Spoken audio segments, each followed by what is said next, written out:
Nos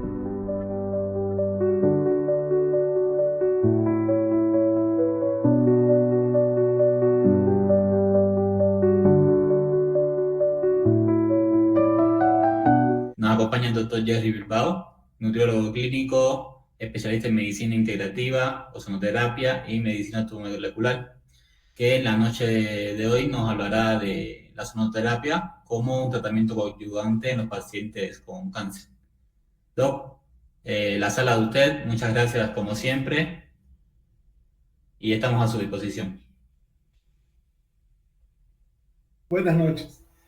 Eh, Hoy día vamos a hablar un poquito, no es un tema que vamos a discutir el cáncer, sino cómo la ozonoterapia puede ayudar en los casos de cáncer. Y eso un poquito vamos a agarrar de las dos cosas, pero es para saber cuál es el punto de esta encrucijada donde el ozono tiene mucho que dar para los pacientes que tienen esta patología. Tal vez algunas cosas son siempre importantes, un poco de historia, un poco de conceptos. Cáncer deriva del latín, todos sabemos cangrejo, y también de la palabra griega, carginos, que significa cangrejo. Y a partir de ahí tenemos la palabra que nosotros tememos mucho. Hay formas de cáncer que han ido cambiando. Generalmente conocemos como una forma abigarrada, con ramificaciones que se adhieren a todo lo que agarra, es decir, cuando el cáncer sobrepasa la membrana basal de todo órgano, la membrana epitelial, nosotros tenemos un cáncer con todas las formas como la describen aquí. Es un término genérico que abarca más de 200 enfermedades, son más de 200 variedades que hay, y cada cual tiene su peculiaridad porque en distintos órganos se manifiesta de distintas formas. Por lo tanto, hablar de cáncer como una sola entidad no es posible. Pero todas tienen un mismo tronco, así que por eso podemos entender de que hay un punto donde como ozonoterapia o como ozonoterapeutas podemos ayudar al paciente. Su incidencia va aumentando, es un problema de salud pública y aumenta con el envejecimiento. Normalmente las personas a mayor edad era lo normal que escucháramos que se presentaba el cáncer, pero en los últimos años el cáncer ha ido bajando el nivel etario y ahora escuchamos de cánceres que son es decir, personas mayores que la están padeciendo jóvenes. Y esto va a repercutir ya que el cáncer cuando viene a más temprana edad viene con mayor fuerza, con mayor daño posible al organismo. Vamos a hablar un poquito sobre predisposición genética del cáncer. Y tenemos que entender lo siguiente, hay una pequeña cantidad de cánceres que en pacientes que tienen predisposición genética. Generalmente estas familias tienen afectado lo que es el gen supresor tumoral, es decir, dentro de nosotros tenemos oncogenes que son facilitadores del cáncer y tenemos los oncogenes supresores. El oncogen supresor generalmente es una anomalía que se presenta y que debe ser una mutación que se presenta. Y generalmente esta puede darse, necesita que se dé en los dos alelos. Y entonces eso normalmente no es muy frecuente encontrar, pero cuando se da desde la temprana edad. La mayoría de las células de un individuo con una mutación perdida pueden ser funcionales, es decir, puedo llevar ese gen supresor, pero no necesariamente voy a desarrollar la enfermedad. Pero en algún momento puede desatarse si por cuestiones ambientales, si por cuestiones de estimulación pueden darse de que este gen supresor se vuelva dominante y en ese momento tendríamos es decir, un crecimiento incontrolado y a eso le llamamos cáncer. ¿Ok? Entonces, para entender un poquito esta parte genética, hay una relación entre genes y cáncer y puede ser ilustrada con oncogenes y genes supresores. Los oncogenes son resultado de mutaciones en los proto-oncogenes. Esta terminología aparece porque el ser humano, la humanidad, ya empezó a manejar lo que es el genoma humano. Y ya pasamos de la etapa en la cual sabíamos que el tabaco nos produce cáncer, que el alcohol y algunas otras patologías nos producen cáncer. Ahora ya sabemos que tenemos genes que van a determinar el mayor daño posible y en algún momento va a desbocarse todo eso. Los genes supresores inhiben una proliferación celular y estos son los que mantienen a raya, pero cuando estos son invalidados, cuando son suprimidos, cuando se los logra sobrepasar, generalmente hay la presentación del cáncer. Ahora, ¿cómo actúa un oncogen o un gen supresor? Directamente favoreciendo la apoptosis celular, es decir, la muerte celular. No olvidemos que la replicación de las células muchas veces ya es con información genética incompleta. Entonces, ahí es donde tenemos que tener cuidado. Cuando esta replicación de información cromosómica incompleta empezamos a tener ya con mayor número dentro del ser humano y empezamos a tener células que no tienen la funcionalidad completa. Son viables, pero no necesariamente su función es completa y total. Los oncogenes, que son los que favorecen, son de fenotipo dominante. Generalmente estos basta un solo alelo para que nosotros podamos tener cáncer. Es decir, para los supresores necesito tener los dos para que funcionen. Para el que favorece necesito tener uno. Y eso es lo peligroso de esta enfermedad. Los genes supresores generalmente tienen un fenotipo recesivo, mientras el oncogen es de tipo dominante. Y generalmente ahí es donde nosotros empezamos a tener mayores problemas. Generalmente los mayores porcentajes de órganos que están afectados con este tipo de oncogenes son los cánceres que se producen en ovario, estómago, mama, próstata, algunos tipos de cáncer de pulmón y algunos que van en glioma y cabeza de cuello. Los otros son en un porcentaje mucho menor, pero aún están presentes así. Ahora, ¿cómo empieza un tumor o cómo empieza un cáncer? Tenemos que entender que hay un proceso de carcinogénesis que se llama, y hay una hipótesis que generalmente es la que tenemos en mente ya.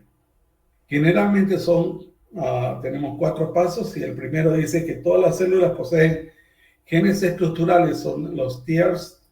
Estos son antígenos receptores que están en las células que codifican la transformación de factores que pueden liberar a la célula de sus limitaciones normales en el crecimiento. Es decir, nosotros vemos generalmente que en un tumor no crece, no se desborda desde el comienzo. Empieza con una multiplicación celular que respeta la capa basal, toma la capa basal, traspasa la capa basal y es ahí cuando empieza la metástasis. Entonces, este tipo de receptores es lo que se activa a mayor cantidad conforme hay el mayor daño. Esto se activa temporalmente en alguna etapa de la embriogénesis. Generalmente esto es una información genética que llevamos, pero no determinante. Y posiblemente puede activarse en alguna etapa del ciclo celular de la edad, en células adultas, es decir, células que ya, es decir, en personas que tienen completo desarrollo biológico, fisiológico total, ¿no? Los tumores espontáneos o tumores inducidos por sustancias químicas o radiación surgen como un resultado de doble mutación, es decir, ya tenemos 2 mutaciones que empiezan a acelerarse y conforme van pasando el tiempo, estas van sumando células para llegar a tener lo que se llama el número de células necesario para un tumor. Generalmente los tumores hereditarios dominantes autosómicos son resultado de una herencia germinal, es decir, aquí ya estamos hablando sí que hay una predisposición a presentar el cáncer y probablemente son los tumores que vemos en niños.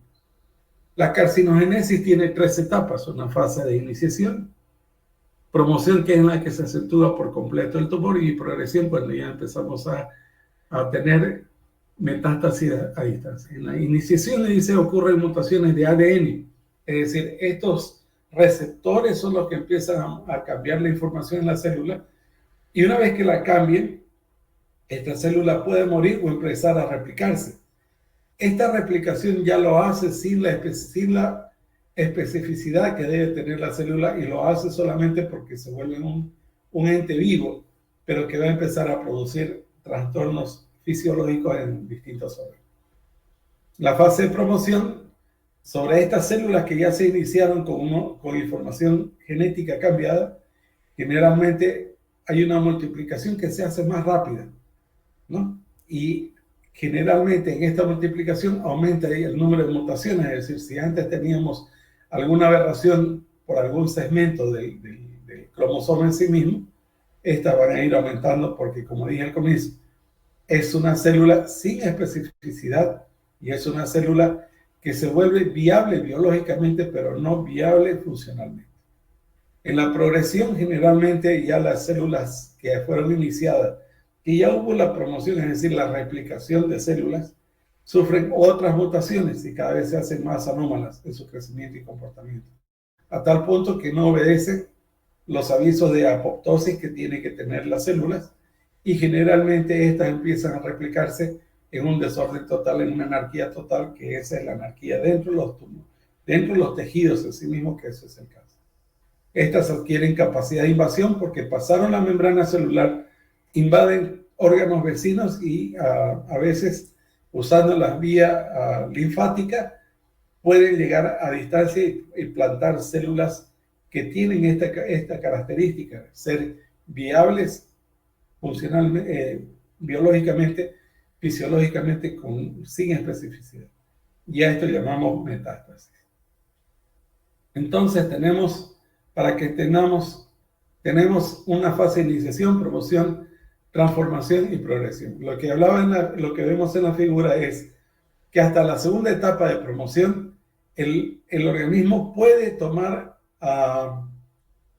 el control todavía de lo que está sucediendo. ¿Por qué no lo hace? Porque tenemos el carcinógeno que está estimulando permanentemente. Tenemos en la primera etapa una replicación de una célula con la misma cantidad de información en la siguiente célula. Pero ya en la etapa de transformación ya empezamos a notar que hay en el centro de la figura, vemos una mancha que son células que ya son del mismo tejido biológicamente, fisiológicamente no lo son. Y lo que es peor, que en esta etapa de transformación es que ya tenemos,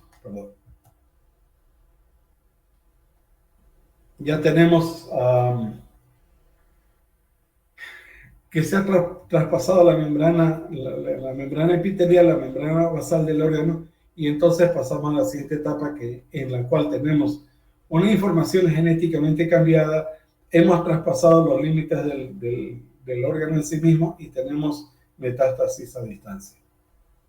Y lo mismo tenemos en la etiopatogenia, como veremos en este gráfico, en la figura número 2, tenemos la progresión celular que ya tiene información cambiada. En la figura 3, a pesar que respeta en la membrana basal, pero todavía no la traspasa, y a eso llamamos cáncer in situ, carcinoma in situ. En la figura 4, cuando ya pasa la membrana basal, ya estamos hablando de un cáncer muy avanzado y con probable presencia de metástasis en distintos órganos. Ahora, todo esto necesita de un microambiente tumoral, es decir, aquí es donde nosotros tenemos que parar las orejas. ¿Por qué? Porque debemos tener en cuenta ya aquí el metabolismo celular. Hay una disminución del lactato, aumento de fosforilación oxidativa. Y esta última palabrita, oxidativa, es ahí donde nosotros podemos entrar a dar ayuda a todo paciente que tiene cáncer.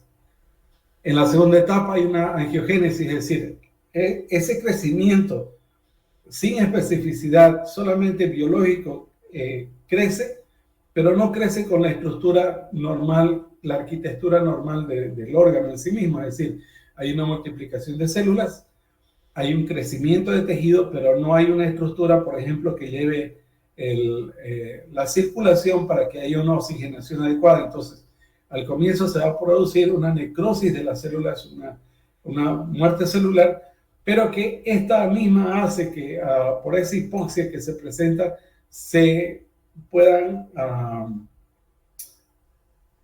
descargar receptores que vayan a ayudar en esta angiogénesis. Y en la última etapa de este microambiente tumoral, o como parte complementaria a las dos, tenemos que hay una respuesta inmune en cantidad y función de las células inmunes, es decir, en ese momento las células tenemos que reaccionan, pero ¿cuánto ha pasado? Ese es el problema.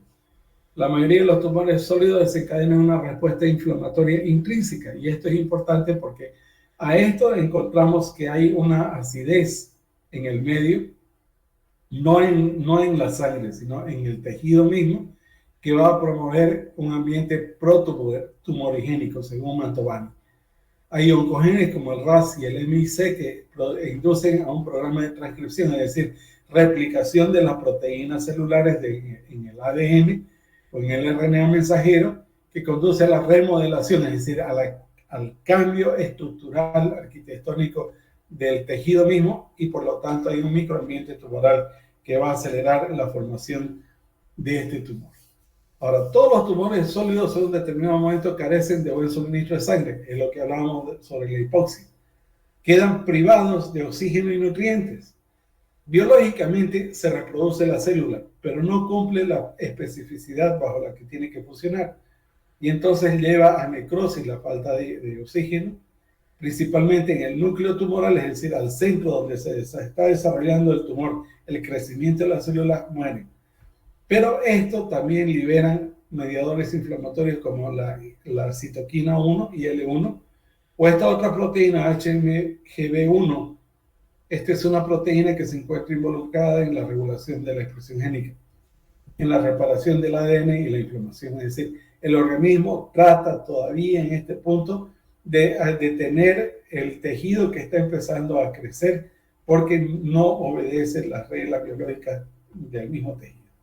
Esta respuesta inflamatoria subsiguiente promueve angiogénesis, sobrevida de las células tumorales, y aquí es el problema.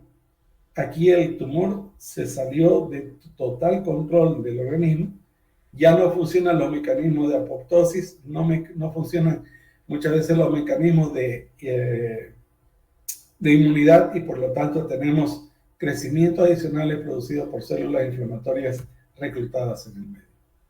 ¿Cuáles son los carcinogenéticos más conocidos? Ok, tenemos el humo del cigarro, la grasa alimentaria, el amianto, los agentes ambientales, que ya muchos de ellos los conocemos, ingesta calórica desequilibrada, bebidas alcohólicas, estrógenos, cuando se usan en pacientes que tienen sensibilidad, y hay otros carcinogenéticos que son de tipo infeccioso, como lo veremos más adelante. Entonces, el cáncer sabemos que tiene un gen supresor tumoral, pero tiene un oncogen que es el que va a ayudar en el desarrollo del tumor. El cáncer desactiva ese gen supresor, es decir, el cáncer mismo empieza a bloquear a ese gen supresor, es lo que le dije, en algún momento se ve rebasado, y generalmente empieza a tener un problema. El paciente tiene una combinación de un oncogen hiperactivo que está dándole mayor fuerza al crecimiento de las células en forma desordenada, caótica, y un gen supresor desactivado. Imagínense que es echarle gasolina al auto y pisar el acelerador y no tener frenos. Entonces, esto produce que pueda crecer el tejido en otras partes del cuerpo, y generalmente lo hace a través del sistema linfático. Pero todo esto obedece en principios moleculares más conocidos por nosotros, que es el estrés oxidativo. Es decir, hay una oxidación que se hace evidente por todos estos oncogenes, todos estos agentes que producen la carcinogénesis.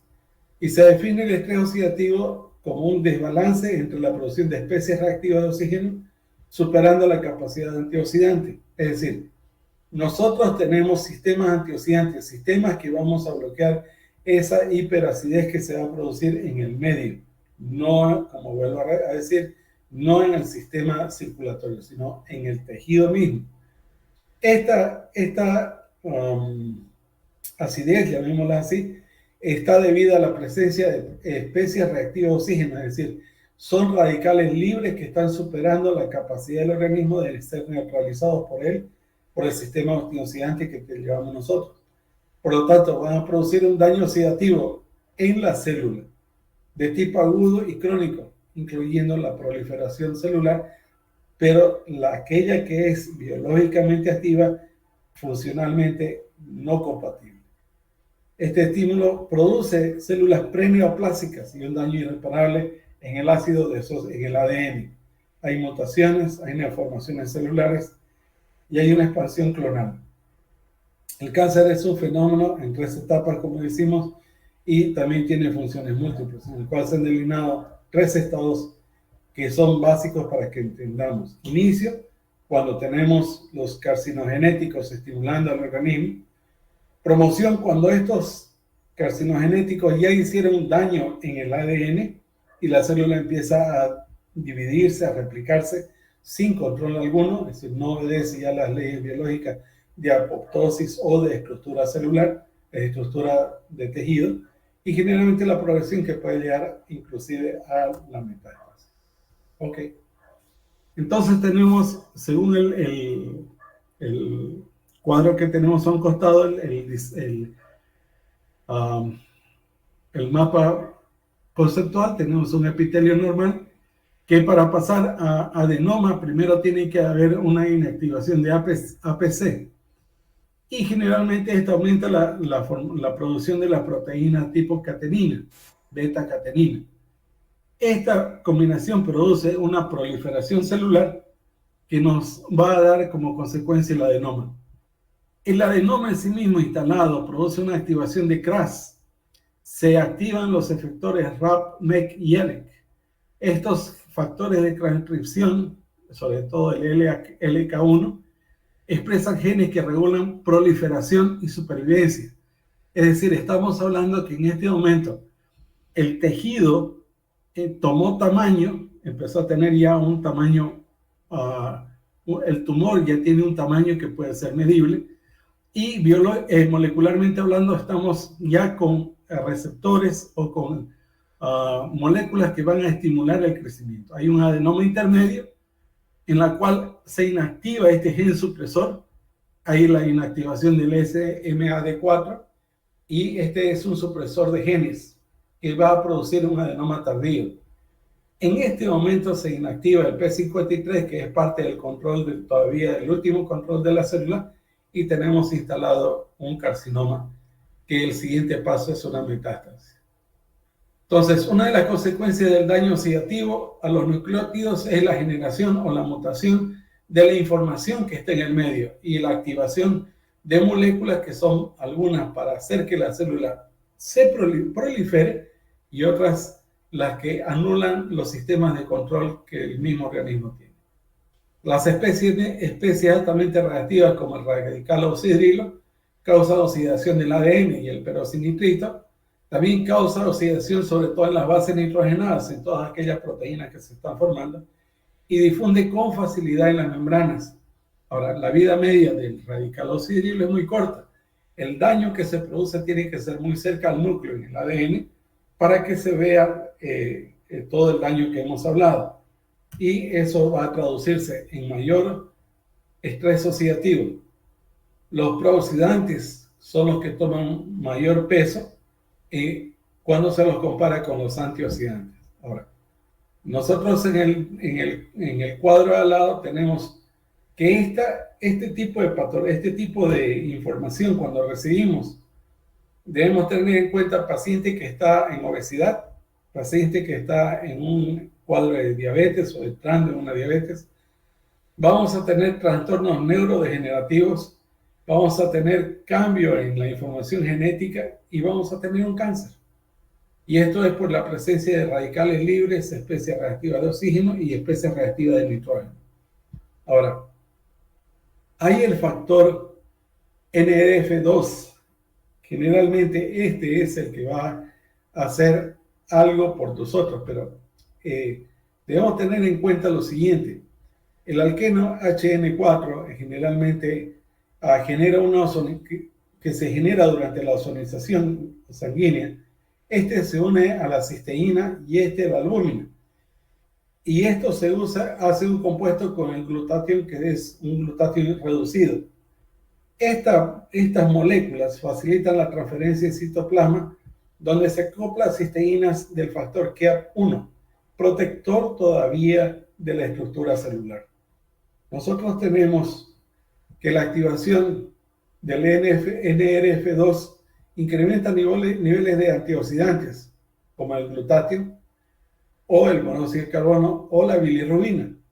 Estimula la regeneración, que habíamos hablado del glutatio, ya que por un efecto en la oxidación, se pierde uno de los electrones y se vuelve reducido, pero vuelve a ganarlos nuevamente a través del NRF2.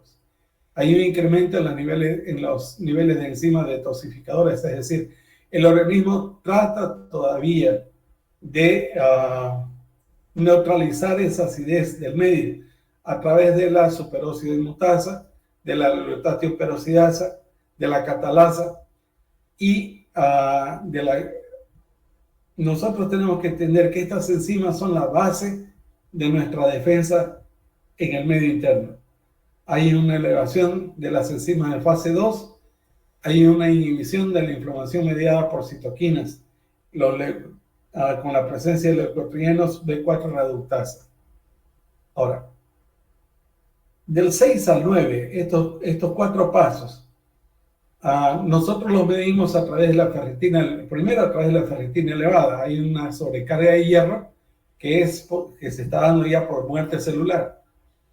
El organismo generalmente reconoce y repara y remueve las proteínas dañadas con estos antioxidantes que tenemos.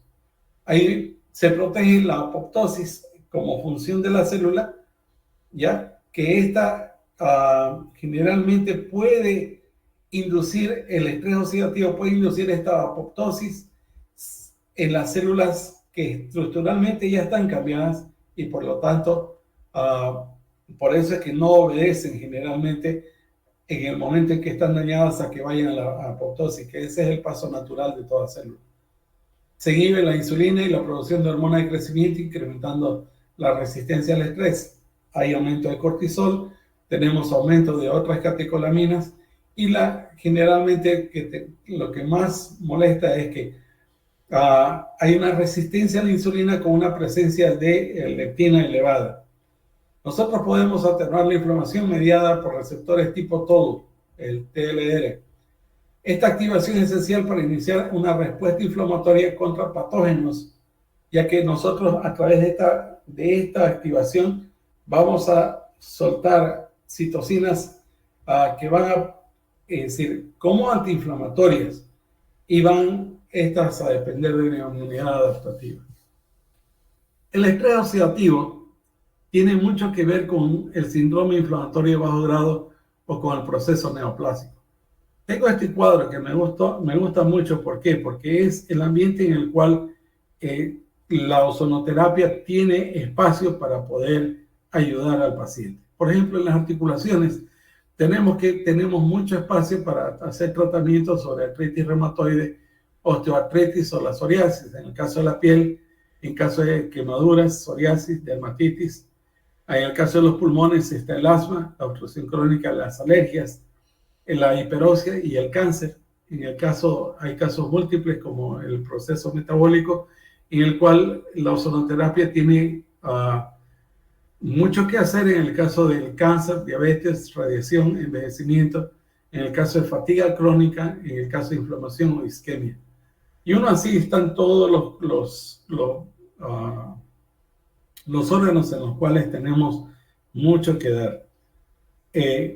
Ya que el ozono va a ir a trabajar directamente en la célula, es por eso que tenemos una injerencia en todos los órganos y en toda la economía corporal.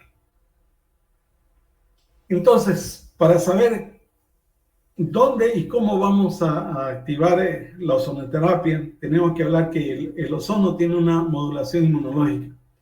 El peróxido de hidrógeno generado en el plasma por el ozono generalmente penetra en el citoplasma de los linfocitos y activa el factor nuclear kappa beta, el FNKB, que es parte de lo que nosotros tratamos de detener. Se activa al inicio rápidamente con la presencia de ozono, pero esta activación nos sirve para nosotros destapar todos los sistemas antioxidantes y puedan ser neutralizados. Cuando nosotros lo hacemos con el ozono de esa manera, el organismo libera todos los antioxidantes posibles. y puede ser neutralizado el FNKB. Cuando lo hace el cáncer, generalmente hace la liberación de forma tal que no podemos, con los antioxidantes que tenemos en el organismo, poder cumplir esa tarea. Generalmente nos sobrepasa. Este factor kappa beta, factor nuclear kappa beta, es un heterodímero compuesto por dos unidades, la P50 y P65. Está inactivo y unido al IKB, que es una proteína que inhibe el factor de transcripción, es decir, inhibe el factor por el cual se va a transmitir la información genética de cromosoma a cromosoma. Generalmente al activar la enzima tirosina quinasa, que fosforila, o sea, cambia, transforma al IKB, las dos unidades pasan del citoplasma al núcleo. Nosotros producimos liberación progresiva de citocinas como los interferones, los factores de necrosis tumoral, interleucinas, factores estimuladores de colonia granulocíticos, macrófagos y factor de crecimiento transformante. Es decir, todos los factores en los cuales nosotros tenemos la oportunidad como economía corporal de defendernos se lo libera por la presencia del ozono. Pero el ozono en sí mismo lo que produce es una oxidación, produciendo el peróxido de hidrógeno para lograr tener la respuesta de los antioxidantes.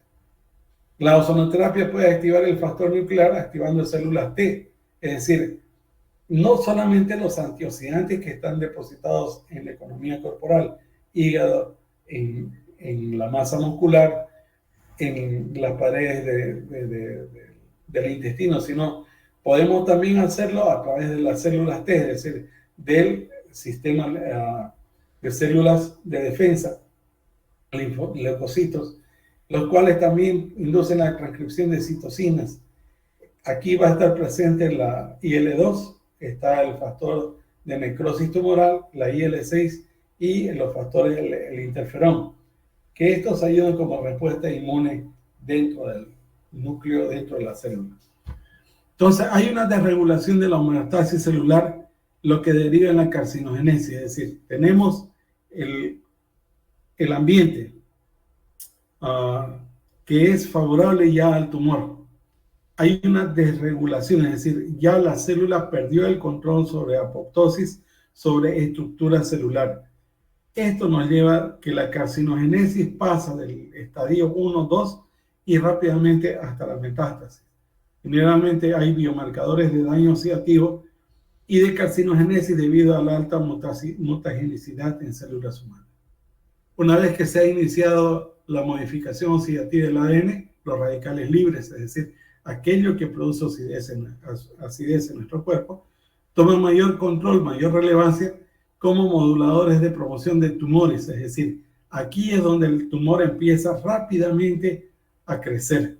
Clínicamente empezamos a notar que hay un deterioro del paciente porque el tumor en sí mismo ganó tamaño, ganó volumen y eso va a ir lo hace en perjuicio de otros órganos.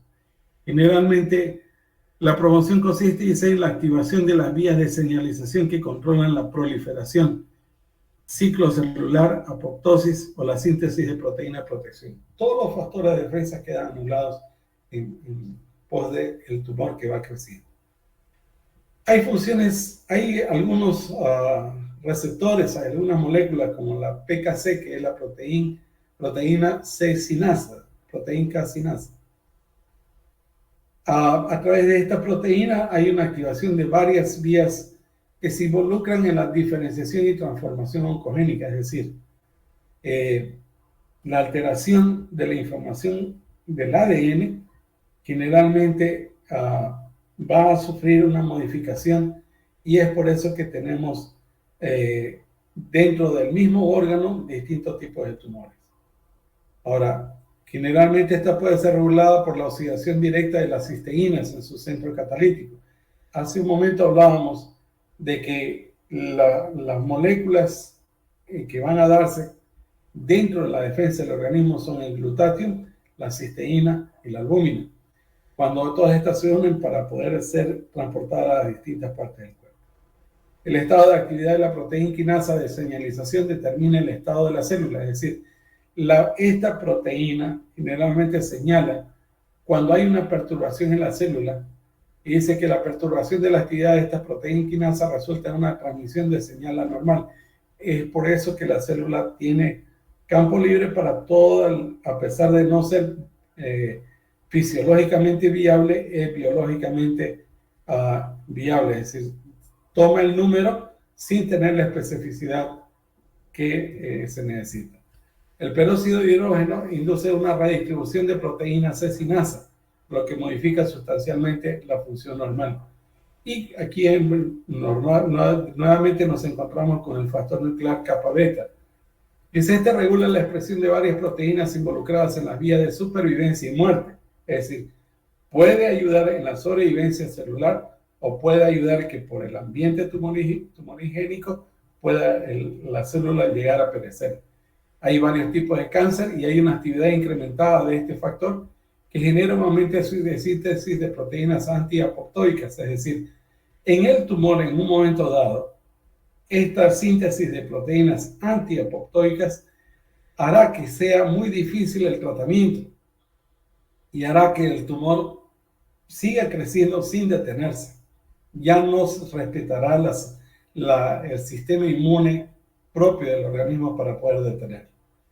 Es sabido que esta activación de este factor es responsable de la resistencia de la terapia anticáncer. Es decir, hemos ido viendo, así como los antibióticos en los quimioterápicos, hemos ido viendo que hay un cambio para poder llegar a enfrentar con mayor éxito esta enfermedad. Pero vemos que muchas veces se va perdiendo terreno porque esta molécula hace que el organismo pueda modificar la información que se tiene. La promoción y progresión de los tumores son reactivos y por las especies reactivas de oxígeno, es decir, aquellos que se dan por esa presencia de especies de los ROS, generalmente dependen de sistemas endógenos. Estos sistemas se llaman la NADPH oxidasa, el óxido nítrico, la sintetasa inducible, el INOS, la santina oxidasa y la cadena respiratoria mitocondrial. Todos estos sistemas juegan a favor del organismo. En algún momento, cuando es rebasada la información genética, estos se vuelcan en contra y favorecen al tumor. Generalmente, la mayoría de los sistemas enzimáticos que son productores de radicales libres, es decir, todas nuestras células producen radicales libres, producen esa acidez, pero depende del sistema antioxidante que tenemos adentro, depende de nuestra inmunidad para que este no nos lleve al cáncer. Generalmente hay vías de señalización que activan a unos más que otros. Además de los sistemas antes mencionados, existen vías endógenas que también pueden generar especies reactivas de oxígeno. En el caso de la ciclosinegenasa, la COX, que está formado por tres enzimas que catalizan la transformación del ácido araquidónico, que tenemos más omega 6 dentro del organismo en presencia de la prostaglandina H2. Todo esto nos lleva son parte de lo que vendría a ser los factores de interés en la presencia de los tumores dentro del organismo. El glutatión, la cisteína, la vitamina E y la vitamina C son antioxidantes y hay antioxidantes fenólicos que han demostrado fuerte función en la inhibición del inicio, promoción y propagación de los tumores. Es decir, no estamos lejos de entender que un organismo con todo el sistema inmune estable pueda defenderse. Generalmente hay un efecto anticarcinogénico de los antioxidantes. Esto ya no es algo que se discute, esto es algo que está comprobado dentro de la ciencia. Pero hay una interacción directa de agentes iniciadores o promotores de cáncer con los metabolitos activados. Es decir, aquí hablamos con aquellos promotores que hemos mencionado, que si no los retiramos tarde o temprano, nuestros sistemas pueden sucumbir. Los antioxidantes fenólicos, el hidroxitolueno butílico o el BHA, generalmente nosotros los vamos a tener dentro de la industria alimentaria para poder, como preservantes de los alimentos. Hay estudios en animales de experimentación que mostraron que ambos antioxidantes antagonizan con los efectos carcinogénicos que se dan por el benceno, por el benzopireno, y muchos de estos carcinogénicos de estas sustancias han sido detenidas. Hay estudios en los cuales se ha producido la detención del cáncer en estómago de ratones, en glándula mamaria de ratas, que previnieron las neoplasias en pulmones de ratas expuestas al DMBA. Ok. Llegamos entonces a los eventos de progresión del tumor. Ahí tenemos que el tumor ya se inició por la presencia de agentes carcinogénicos. Tenemos que ya se ha promovido y tenemos la presencia de células que ya no guardan relación con las leyes biológicas del tejido, es decir, está anulada su apoptosis en función de tener el tumor. Generalmente ya son células que empiezan a replicarse sin mayor control. Generalmente en los eventos de progresión hay varios que se presentan en esta etapa. Las especies reactivas de oxígeno ahora tienen un efecto a nivel del genoma, es decir, ya no están solo rodeando la célula, sino que ya tienen injerencia directa sobre el ADN. Van estos a reprogramar a los oncogenes que fueron inicialmente mutados, es decir, van a ir a cambiar la información genética para permitir de que la replicación sea en mayor número, más rápido, y la progresión del tumor sea clínicamente más notable. El tratamiento con antioxidantes como el glutatión y el sulfinam inhiben la progresión maligna de papilomas, de un papiloma carcinoma escamoso invasivo. Esta prueba que se hace es algo que está buscando la ciencia porque es el camino natural que tenemos para poder detener el cáncer. El caso de inflamación, radicales libres y carcinogénesis va acompañado por un daño crónico. Habíamos hablado que ningún agente carcinogenético es de corto periodo. Tiene que ser largo periodo de estimulación en el cambio de la información genética para que esto pueda darse como un daño celular, como un daño inmunológico y como la presencia en sí de un cáncer instalado en sí mismo. ¿Qué características tiene una célula cancerosa? Primero, disminución de las enzimas superóxido dismutasa. Habíamos hablado que esta era la que nos podía defender. Generalmente hay la manganeso dependiente, que es otra variante de la enzima que necesitamos. Hay cobre y zinc dependiente también de esta enzima de la superóxido dismutasa, como un agente destructor del superóxido, que es un radical libre que se forma en la célula. Hay niveles de catalasa que son reducidos y superóxido dismutasa también reducidos. Hay cantidades elevadas de anión superóxido, es decir, fomentando mayor acidez en el ambiente, en el medio invasivo del tumor. Hay acumulación de grandes cantidades del peróxido de oxígeno. Generalmente incrementa la inhibición de catalasa y podría depletarse aumentando los niveles de peróxido de hidrógeno. Hay elevados niveles de oxidación de ADN con elevación de la 8.OHDG. Hay alta tasa de lipoperoxidación evidenciada por el nivel 4 de hidroxinonenal, el 4-HNE que les hablé hace un momento. Hay una ruptura de ADN y una inhibición de apoptosis. Esto es lo que hemos hablado. La célula, cuando empieza a tomar información distinta, empieza a replicarse, pero necesita de algunas medidas, como que se anule el control de apoptosis para que ésta pueda crecer. Hay una independencia de señales de crecimiento. La célula en sí misma tiene su propio lenguaje biológico, por lo cual hace que el tumor pueda crecer más rápidamente. Se pierde la sensibilidad de estímulos que inhiben el crecimiento, y eso es algo que es mandatorio en la célula cancerígena, ya que la replicación de esta es acelerada, sin estructura, sin especificidad, y generalmente va a ir a producir alteración del medio y la complicación clínica para el paciente. Generalmente hay una invasividad y metástasis, que es lo que hemos hablado, el traspasar la membrana basal del órgano en sí mismo. Evade la apoptosis, hay un potencial ilimitado en la replicación, es decir, se duplica aceleradamente, produce sustancias que van a producir angiogénesis sostenida, es decir, la estructura es anárquica, pero sí tiene la presencia de vasos arteriales que van a producir, generalmente son los capilares que se reproducen, que van a producir la sobrevivencia del tejido en sí mismo. Hay una reprogramación del metabolismo energético, es decir, habíamos hablado que perdían toda la especificidad, por lo tanto, la célula empieza a consumir, a hacer canibalismo del propio organismo en sí, es decir, se alimenta de todos los tejidos en los cuales va a llegar. Y generalmente hay una evasión de una destrucción inmune, es decir, ninguno de los factores de inmunidad llega a destruirla, puede evadirlo fácilmente.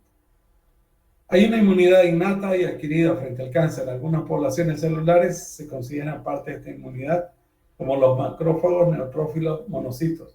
Hay células polimorfonucleares, células mieloides supresoras, células citotóxicas naturales, las células, los linfocitos, los natural killer, que son los que deberían estar presentes en el combate con este tipo de tejidos. Dentro de un sinnúmero de mediadores solubles más característicos que participan en esta etapa se encuentran también las interleuquinas, la IL-1 y IL-6 y el factor de necrosis tumoral.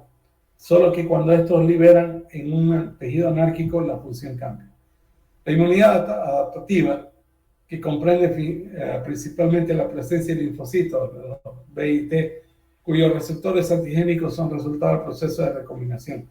Estos generalmente no destruyen al tejido en sí mismo, pero activan otro tipo de células que son las que van a producir a una memoria inmunológica o una inmunidad permanente. La activación de la inmunidad innata, para que se inicie la activación, y esta última debe ser finamente autorregulada para que no contribuya a la perpetuación de un estadio inflamatorio crónico. Es decir, el cáncer no aparece bajo la presencia clínica, el cáncer aparece bajo la presencia de un síndrome inflamatorio de bajo grado, y por eso puse la diapositiva. ¿Por qué? Porque el primer camino ante el cáncer es una inflamación de bajo grado dentro del organismo que va a permitir que la inmunidad se altere para dar paso a las células tumorales, y estas, una vez que se instalan, crecen de forma exponencial. Las células natural killer de la inmunidad innata y las células TCD8 o las células citotóxicas son algunas de las principales protagonistas en la eliminación de células naturales. Citoquinas como el interferón, que a partir del interferón que nosotros estudiamos, se han estudiado otras moléculas en las cuales se basa ahora la terapéutica para el cáncer. Generalmente estas últimas moléculas son cooperadoras con los T-helper 1 y que raramente matan a las células cancerosas, sino que activan a los natural killer, activan los TCD8 y activan sustancias citotóxicas para hacerlo. Ok, sigamos un poquito hablando de cáncer. Ya estamos terminando esta parte, ya que es parte de lo que entendemos que en realidad es el estrés oxidativo, que es lo que nos va a producir el cáncer.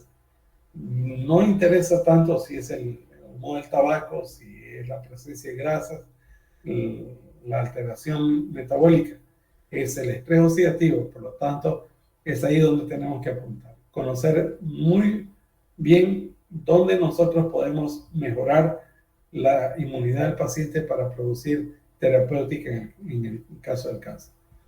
Hay una desdiferenciación de las células normales en el cáncer, y esta ocurre cuando hay una baja del 60% del oxígeno, es decir, cuando se pierde la arquitectura.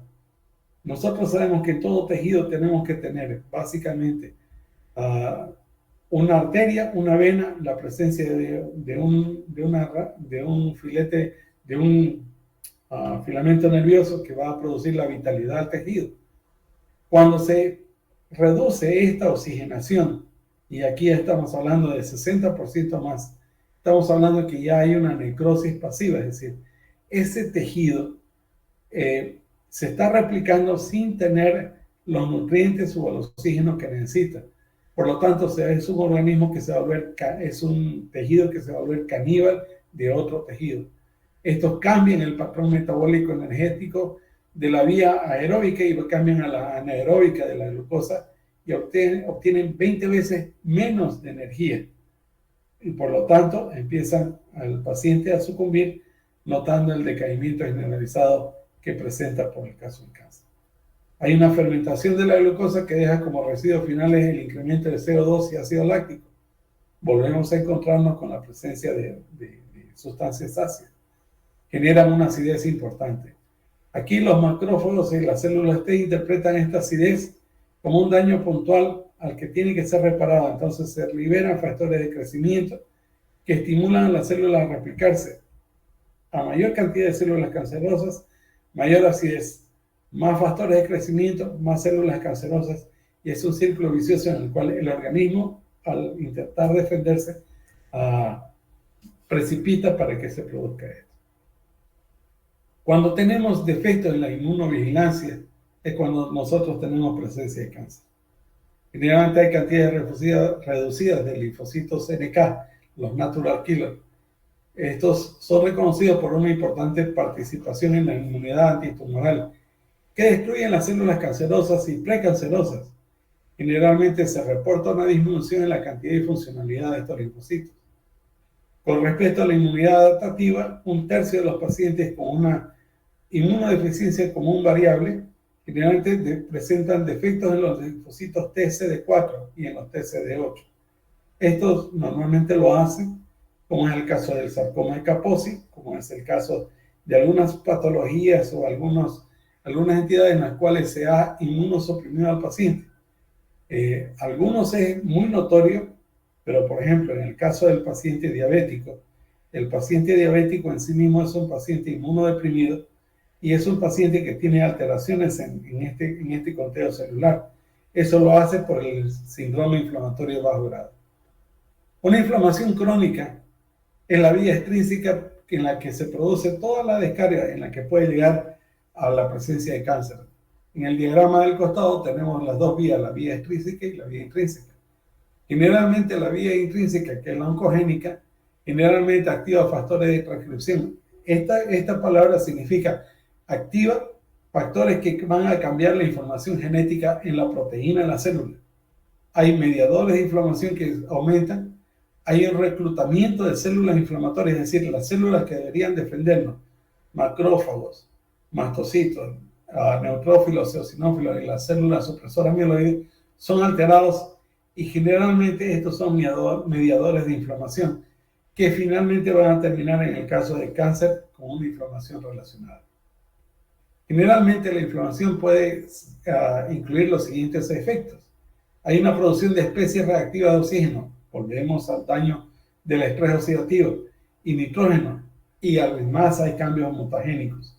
Hay una liberación de diferentes citoquinas que inducen cambios epigenéticos y activan vías de proliferación y supervivencia celular que favorecen a las células cancerosas, no así al tejido estructural. Hay una estimulación de angiogénesis, que es lo que dije. Este favorece al tejido que está creciendo, crece en una anarquía, sin ninguna estructura establecida en la biología celular. Hay una inhibición de la respuesta inmune, generalmente la supresión de tumores está anulada. Hay un reclutamiento de células estromales al microambiente tumoral, y estas son las células que estaban en la membrana epitelial, que poco a poco son transformadas, ya se cambia el tejido de ser un tejido resistente a ser un tejido anárquico y totalmente friable. Hay una activación de mecanismos de invasión y metástasis, y ese es el punto en el cual nosotros ya tenemos metástasis, primero vecinas y después a distancia. Hay que entender que la inflamación puede verse por defecto metabólico o también la inflamación puede verse primero por virus. Generalmente lo que más conocemos es el virus de la hepatitis B, la hepatitis C, el Epstein-Barr virus, el herpes virus, generalmente asociado a sarcoma de Kaposi, y el virus linfotrófico de células T humanas. Son los más conocidos. En cuanto a la bacteria, algo muy común que vemos todos los médicos es la presencia de la Helicobacter pylori, que está asociada al cáncer de estómago. Esta bacteria produce una inflamación permanente en la mucosa del estómago, lo que lleva a una inflamación crónica y, como vimos en el diagrama anterior, va a terminar en un caso de cáncer a través de las décadas de la vida. La salmonela generalmente puede ser en el cáncer de vesícula, la salmonela typhi, en los casos en los cuales el paciente se vuelve un portador crónico de esta bacteria. La salmonella enteritidis del cáncer de colon, entendemos que cuando la microbiota se alteró, va a empezar a predominar bacterias patógenas, y es el caso de la salmonella, y esta va en el tiempo puede llegar a producir el cáncer de colon. El Streptococcus bovis, el cáncer de colon, y la Chlamydia pneumoniae, el cáncer de pulmón. Los parásitos también tenemos el esquistosoma hematobium en el cáncer de vejiga. No es algo que nosotros tenemos en Bolivia, pero en otros países sí lo tienen, el Aspergillus viverrini y el Clonorchis sinensis en el colangiocarcinoma. Son agentes que están en el medio, son agentes patógenos que empezaron a convivir con el ser humano y van a producir una inflamación crónica. Generalmente estas van a inducir a mutaciones del ADN, a una inestabilidad genética, a una modulación, anulando el sistema inmune, y la estimulación de la proliferación y supervivencia celular de células anárquicamente que están creciendo. Son las que hemos hablado de las células tumorales. Cuando estos procesos se desencadenan, moléculas bacterianas, virales o proteínas estructurales, las moléculas secretoras, todas se alteran y hay presencia de toxinas, inclusive hay alteración del ADN mensajero, que es lo que nosotros vamos a ver. Esta parte es importante y es parte de lo que es lo que sabemos ahora en relación al cáncer y la microbiota. Generalmente la microbiota, cuando se altera, hay un desarrollo de cáncer, ya que se altera el sistema inmune. Hay un daño directo en el ADN con una inestabilidad en la genética mediante toxinas bacterianas. Hay una producción de ligandos que estimulan proliferación celular de colonias bacterianas que son patógenas para el ser humano. Hay una liberación de metabolitos que inducen cambios protumorales, es decir, la información que llevamos en la luz del intestino puede ser aquella que nos favorezca a tener inmunidad alta o también la que nos vaya a llevar a desarrollar patología cancerígena. Generalmente hay estudios que se han documentado en la cual la microbiota de pacientes con inmunodeficiencia tienen en la alfa diversidad, en la cual hay una alteración en una sola persona, o beta diversidad cuando hay algunas poblaciones que van a presentar este daño. Hay un estudio comparado de la microbiota intestinal de pacientes con inmunodeficiencia con sujetos sanos y se ha documentado que la presencia de disbiosis es más común en pacientes que van hacia el cáncer. Otra investigación encontró que la microbiota bacteriana en los casos de inmunodeficiencia con fenotipo más severo y complicaciones no infecciosas tuvo problemas cuando se determinó que es el problema personal. Personas que tienen un tipo de alimentación muy polarizada en la cual no se tienen los nutrientes necesarios para el microbioma. Dentro de estas diferencias también tenemos la presencia de el estreptococo, lactobacilo y la enterobacteria, que son familias de especies patógenas que en el organismo viven y en cuanto hay una inmunodeficiencia transitoria aún, estas toman rol patológico. Generalmente hay diferencias marcadas en la presencia de inmunoglobulina A, que es la que se produce en el intestino. Y con respecto a una relación entre inflamación y microbiota, un estudio en pacientes con inmunodeficiencia asoció una reducción de esta diversidad intestinal personal con una alteración en el perfil de ácidos grasos. Habíamos hablado que hay una alteración en el omega 6, el ácido araquidónico. También se presentó que hay un índice inflamatorio reducido en estos pacientes con mayor frecuencia. Iré acelerando un poco porque quiero llegar a la parte de ozono. La dieta mediterránea generalmente es uno de los factores que va a producir como un escudo. Y esto se da porque este tipo de alimentación tiene mucha cantidad de antioxidantes. Es decir, se ha visto que en esta zona del mundo, en la zona del Mediterráneo, donde hay una cultura alimentaria en base a nutrientes de fruta, verduras, cereales, hay un menor índice cancerígeno en la población, hay una menor inflamación, hay un síndrome inflamatorio de bajo grado no desarrollado a niveles como lo vemos en otras ciudades. Generalmente hay un desarrollo de una actividad inmunológica, hay una modulación inmunológica más acentuada. Entonces, su fuente principal de calorías son cereales no refinados y las legumbres. Un consumo frecuente de frutas, verduras que están ligadas a la temporada. Hay en la ingesta fuerte de aceite de oliva con la presencia de omega 3. Hay consumo moderado de la proteína de origen animal que en algunos casos puede ayudar a la disbiosis primero y a la presencia de tumores posteriormente. Hay también, dice, fuente principal de alimentos en los postres que son frutas y frutos secos y no así azúcares refinados que van a ir a producir mayor cantidad de especies radiactivas de oxígeno, los ceros, que van a producir mayor daño. La presencia de polifenoles que se da básicamente a partir del vino, el café y el té verde. Ok. Ahora vamos a hablar sobre ozono y cáncer. Entonces, ya sabemos lo que es el cáncer, sabemos dónde es lo que nosotros podemos actuar. Cuando hablamos de cáncer, que ya hay pacientes que son terminales, pacientes que ya tienen tumor declarado, no tenemos mucho espacio ahí.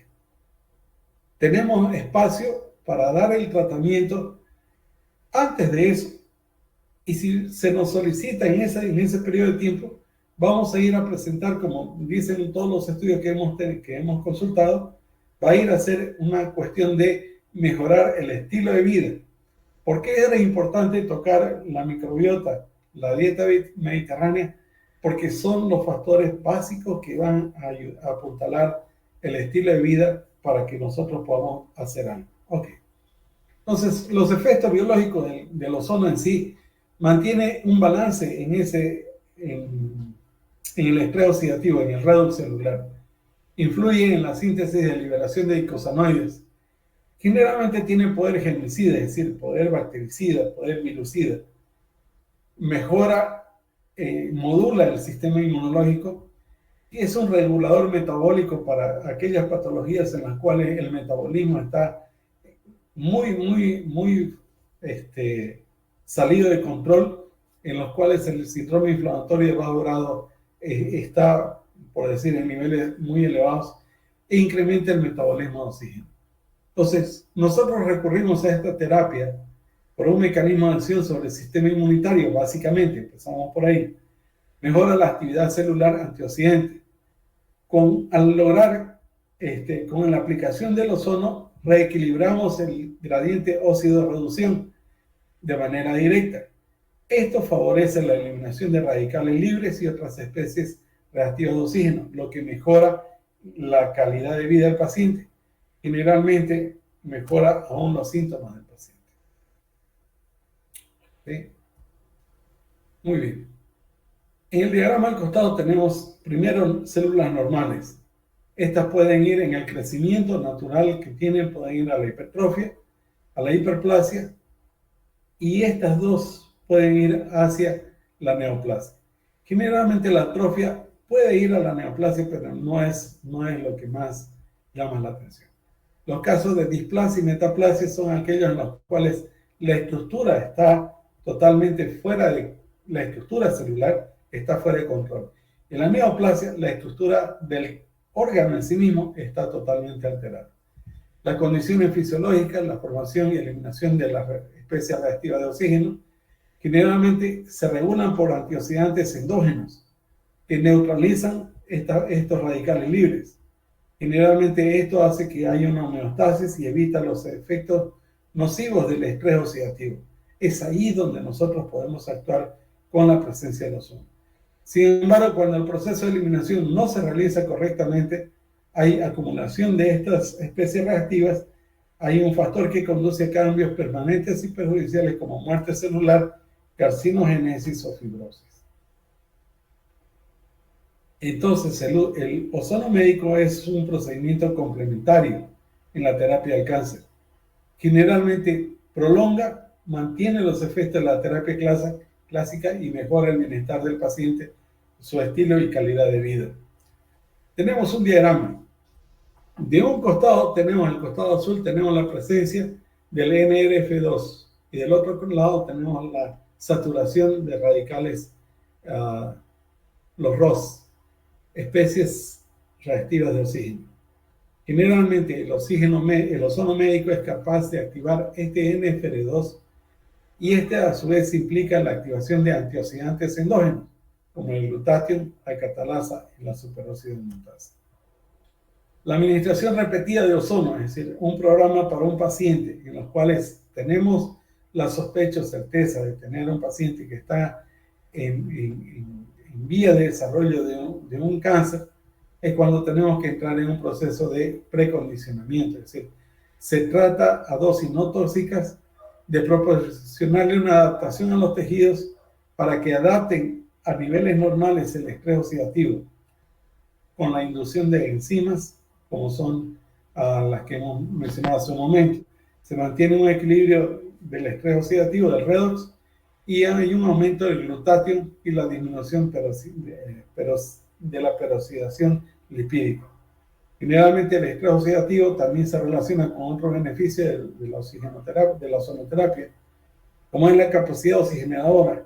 Es decir, el ozono permite, a través de la capacidad reológica del glóbulo rojo, que éste pueda llegar y por disociación pueda liberar mayor cantidad de oxígeno en los tejidos en los cuales están sufriendo de necrosis.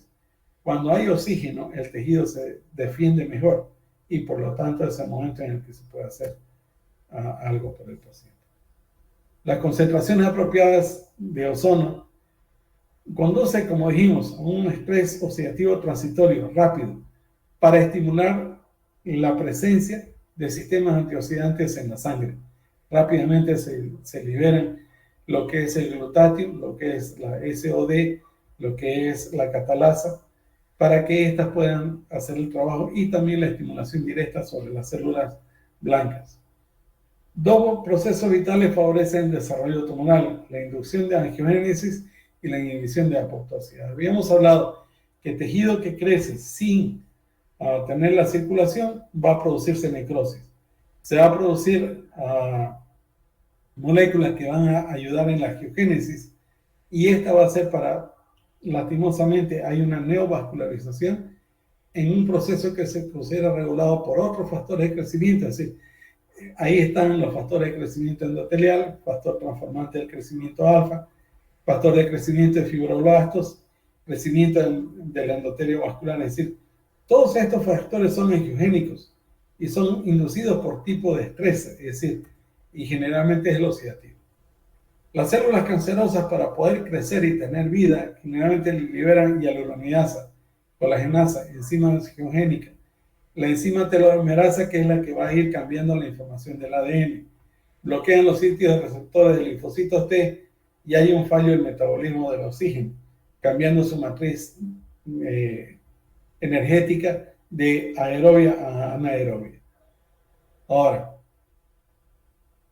Y los mecanismos resultantes de darle ozonoterapia al paciente. Primero hay mejor flujo sanguíneo y oxigenación que están mediados por la terapia. Es decir, habíamos hablado que hay un proceso en el cual, por la propiedad reológica del glóbulo rojo, este puede llegar a mayor lugar de destino y puede disociarse, liberando moléculas de oxígeno gracias a la 2,3-DPG, el difosfoglicerato.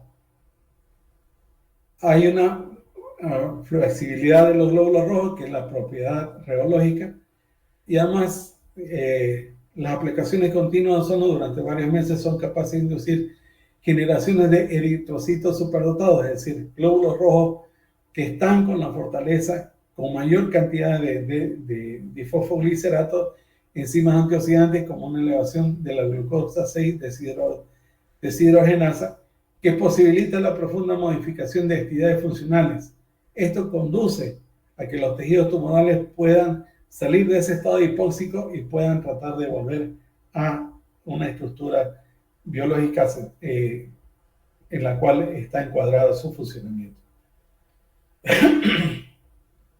Sobre el sistema inmunológico, el ozono actúa como moderador en la liberación de citoquinas, es decir, hay una generación de peróxido de hidrógeno. Este cruza libremente la membrana celular y activa el citoplasma. En el citoplasma actúa el NFK-beta. Este lleva a la transcripción del ácido ribonucleico de información correcta. Hay una producción de varias interleucinas en ese momento. Hay un factor de necrosis tumoral alfa, interferones que van a ser liberados por las células que son estimuladas por el ozono y que van a ir a defender, de esta estructura análgica que está creciendo. Bajo mismas condiciones experimentales, el uso de un nitógeno, la fitohemaglutinina, hay activo una cascada de la proteína sinasa, que es la que habíamos hablado. Esta generalmente se produce 1000 veces más en la presencia de ozono, es decir, hay una presencia real de factores que van a ir a defender al organismo. Hay una proliferación de células sanguíneas mononucleares, los monocitos. Generalmente se incrementan muy poco estos de forma normal, es decir, comparado con lo que se incrementa cuando administramos ozono al organismo. Ok. Cuando una célula mononuclear recibe estimulación de ozono, esta puede regresar a su microambiente. Es una célula activada que puede aportar a las células vecinas y esta puede llegar poco a poco a la regulación del sistema inmune, de manera semejante como se producen los eritrocitos superdotados.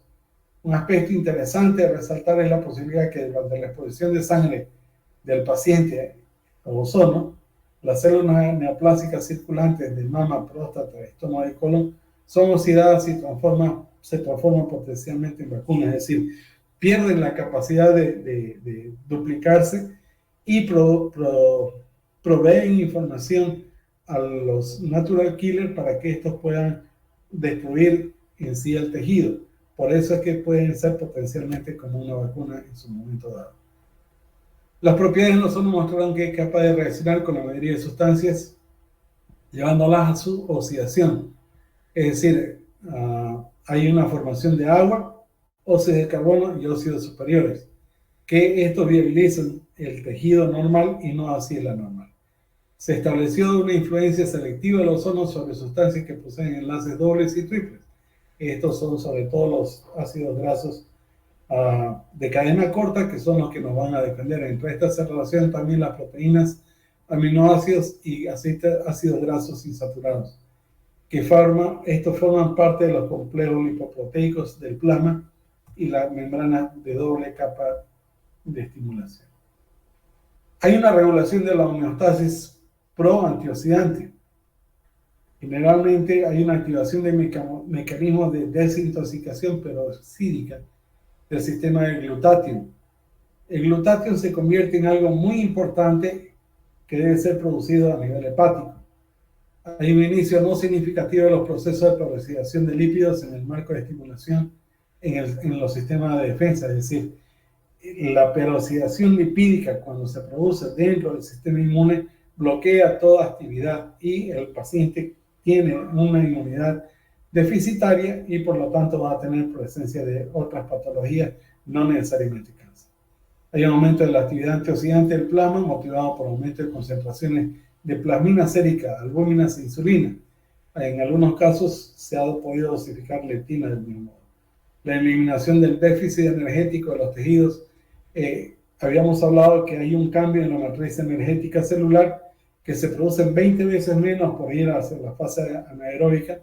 De esta forma, con el ozono hay una estabilización de membranas y ultraestructurales y la activación de enzimas que van a ir de nuevo hacia el sistema aeróbico, produciendo toda la energía que va a necesitar la célula para su viabilidad. Hay un crecimiento en la actividad de las enzimas de cadena respiratoria y de fosforilación oxidativa. Estas producen la restauración de la energía en las células. El ozono tiene una acción antitumoral. Hay una inhibición selectiva del crecimiento de células neoplásicas. El electrón que queda libre del ozono tiende a ir a buscar la estimulación en la membrana celular para la formación de superóxido de mutasa, glutatión peroxidasa. Cuando no encuentra los receptores adecuados, las células estallan. Es a eso que se refiere la inhibición selectiva del crecimiento de células neoplásicas. Hay un efecto antimetastásico natural que se produce del previo paso y hay un efecto antiproliferativo, es decir, el ozono detiene generalmente el crecimiento de la metástasis. Hemos podido ver en algunos casos en los cuales hemos hecho el tratamiento a pacientes que están en proceso de quimioterapia y hemos visto con agrado cómo el proceso por quimioterapia en sí mismo reduce, pero pacientes que tienen ozonoterapia añadida tienen mejor calidad de vida y un efecto más corto en lo que se está buscando. Hay un aumento de la sensibilidad en las líneas de células resistentes a los citostáticos y a la radioterapia. Hay activación del metabolismo aerobio en las células de tejidos normales. Hay una estimulación de la regeneración de tejidos normales que produce la inhibición de crecimiento de los tumores. Esto es muy importante, es decir, estamos hablando de tejido que ya estaba dañado, que puede ser regenerado, puede ser recuperado y se vuelve a producir la función fisiológica natural de la célula. Hay una influencia inmunomoduladora, hay una disminución de la agregación de los trombocitos, es decir, hay aumento de fibrinólisis, disminución del nivel de fibrinógeno en la sangre. Estos cambios mejoran la microcirculación y restauran la capacidad de acceso de la acción de las células inmunocompetentes a los tumores. La fibrina generalmente cuando empieza a desplegarse forma como una malla y va a producir la dificultad en las células blancas de llegar al punto diana. Generalmente con esta propiedad hace que haya mayor fluidez de todos los requerimientos que el organismo necesita. Hay una mejora en las funciones de transporte de oxígeno en la sangre, hay un aumento en la provisión de oxígeno a los tejidos y consecuentemente hay una activación del metabolismo intracelular. Hay una activación de la actividad fagocítica de los neutrófilos. Habíamos hablado que los CD4 y CD8 necesitan ser estimulados por los linfocitos y estas células, las natural killers, son las que van a producir la destrucción de células cancerígenas también. Hay aumento en la proliferación de linfocitos, lo que decíamos hace un momento. Aumento de concentración de inmunoglobulinas, el tipo A del intestino sobre todo. La prevención de desarrollo de cambios irreversibles en los órganos. También hay una acción inmunológica del oxígeno sobre los monocitos y linfocitos. Cuando estos son inducidos, liberan pequeñas cantidades de citocinas, que son las que van a producir la defensa en sí misma del tejido. En la regulación intervienen factores transcripcionales y estos favorecen los procesos de transcripción, es decir, la codificación proteica en el ADN de forma adecuada. Actúan como promotores de este sitio. Ahí es como inmunológicamente hablando, el ozono es herbicida, es un regulador metabólico, es analgésico y antiinflamatorio. En los glóbulos rojos tienen la propiedad reológica. Estos son los que dan mayor flexibilidad para que el glóbulo rojo pueda penetrar la red de capilares lo más en toda la extensión posible. Generalmente eso hace que favorezca el transporte y entrega de oxígeno. Hay un incremento en la velocidad de la glicólisis del eritrocito. Hay una adicción electrofílica del ozono en los dobles enlaces de los fosfolípidos insaturados en la membrana del glóbulo rojo. Y estos son los que ya rápidamente van a llegar a punto de destino donde tiene que hacer el efecto. El difosfoglicerato o glicerol, derivado del proceso glucolítico, es un inhibidor directo de la afinidad de la hemoglobina por el oxígeno, facilitando que la oxihemoglobina desprenda el oxígeno y pueda llegar al punto donde se está produciendo la hipoxia celular. En el caso del cáncer tenemos la forma de aplicación siguiente. Tenemos las infusiones intravenosas de solución fisiológica ozonizada, las insuflaciones rectales con una mezcla de ozono y oxígeno, la autohemoterapia mayor y la autohemoterapia menor. En nuestro medio sabemos que tenemos regulaciones en las cuales no manipulamos la sangre, pero sí podemos ir directamente con soluciones ozonizadas, insuflaciones rectales o la autohemoterapia mayor, que es la que nos da. Hay algunos trabajos clínicos para fundamentar todo lo que hemos hablado, y es el caso de Sweet y Cao. Ellos reportaron en el año 80 ya que el ozono inhibe selectivamente las células cancerosas humanas.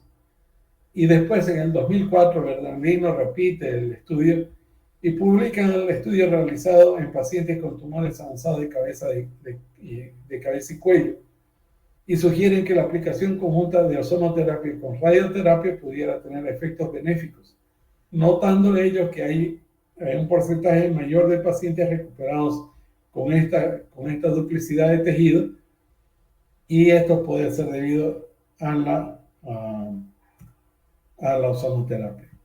Simonetti, más estrictamente en el 2017, ellos determinan que hay un efecto citotóxico directo del ozono en un cultivo de células de cáncer de colon humano, pero añadiendo como sinergia el 5-fluoracilo o el cisplatino.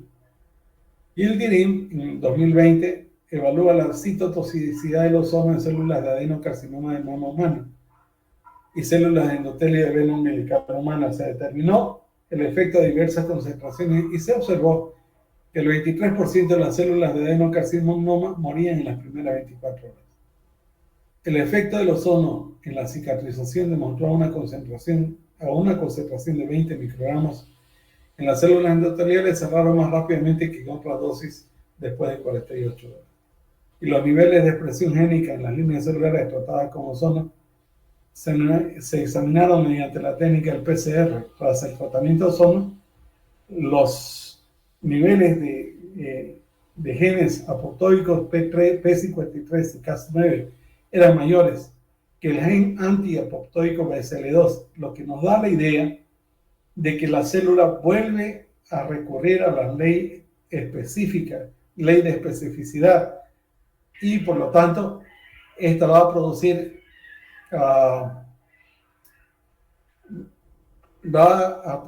que haya una disminución de los cánceres que tiene. El caso del adenocarcinoma y algunos carcinomas endoteliales. Las células de adenocarcinoma mostraron niveles 3 y 4 veces más altos de los genes proapoptóicos a una concentración de 20 microgramos. Borrego en el 98 evaluaron la aparición de las complicaciones del tratamiento de cobalto más ozono en pacientes con carcinoma prostático. Ellos notaron que en la segunda semana aquellos que habían recibido ozono no tenían complicaciones y no abandonaron tratamiento.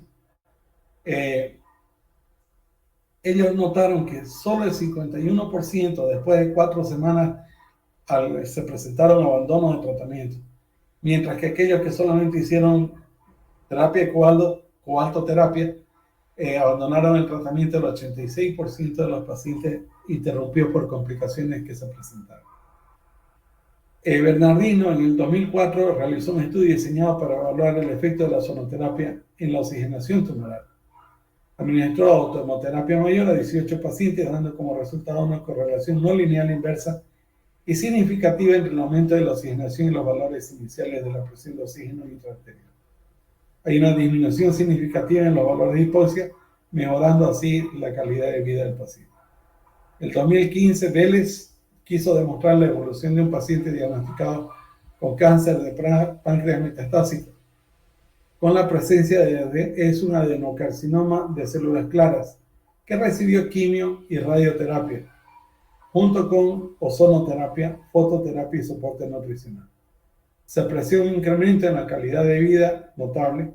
Además, otros síntomas objetivos como la regresión del tumor seguida mediante imágenes y una mejor asimilación de la quimioterapia fue evidente. Schwartz, en el 2017, realizó un estudio para comprobar la eficiencia del oxígeno de la ozonoterapia en combinación con otras medidas complementarias. Los datos fueron favorables a aquellos quienes recibieron terapia combinada, pero aparte del ozono, incluyeron en su protocolo de tratamiento la administración de glutatión, vitamina C, selenio y zinc. Estos presentaron grandes ventajas comparados con los grupos que no habían recibido ese tratamiento. Covielas en 2018 realizó el estudio de servicio en el Servicio de Oncología en Cuba y presentó la ozonoterapia sistémica mediante insuflación rectal aplicada para pacientes con cáncer óseo. Los resultados mostraron beneficios para el paciente y se observó una reducción importante del tamaño del tumor, así como otros marcadores tumorales. La fosfatasa alcalina osteoespecífica disminuyó y además se logró una mejor evolución sintomática de los pacientes que emplearon ozonoterapia. García en el 2019 analizaron los cambios citológicos en el cuello uterino de pacientes que presentaron lesiones por papiloma virus. Posterior a la aplicación de ozonoterapia, generalmente el seguimiento, se encontraron 9 pacientes con lesión intraepitelial escamosa de bajo grado y 12 con lesiones de inflamación aguda inespecífica después del tratamiento. Generalmente se observó mejoría significativa y respondieron rápidamente el grupo de ozonoterapia en el lapso de 3 semanas. Bernardino en el 2021 se hizo el uso de ozonoterapia en dolor pélvico crónico secundario al tratamiento de cáncer y los datos mostraron el dolor disminuyó significativamente tras 3 meses de aplicaciones de ozono. El beneficio se mantuvo aún a los 9 meses de seguimiento, mientras que otro tipo de tratamiento que se hizo al paciente mostraron que se reinstalaba después de 3 a 6 meses. Como conclusión, la aplicación de ozono demostró efectividad antes de la culminación del tratamiento, demostrándose capacidades funcionales para la realización de actividades diarias rutinarias del paciente. Generalmente, es decir, hay un aumento de 90% generalmente en los pacientes cuando llegan al 5º ciclo de ozonoterapia. Estos pueden llegar inclusive hasta el 100% en muchos de los casos. Los síntomas presentados por los pacientes que tenían efectos de quimioterapia presentaron comportamientos modales en la escala de SAS de 10. Antes del 28% de los programas que se instalaron para ozonoterapia disminuyeron favorablemente, quiere decir a 1/3 del tratamiento. Estos mejoraron inclusive hasta llegar a una moda 0 en la escala SAS. Se desaparecieron los síntomas iniciales y mejoraron la calidad de vida, permitiendo la culminación del tratamiento con la quimio y mejorando la calidad de salud del paciente. Un saludo a todos y muchas gracias por el apoyo y por la presencia.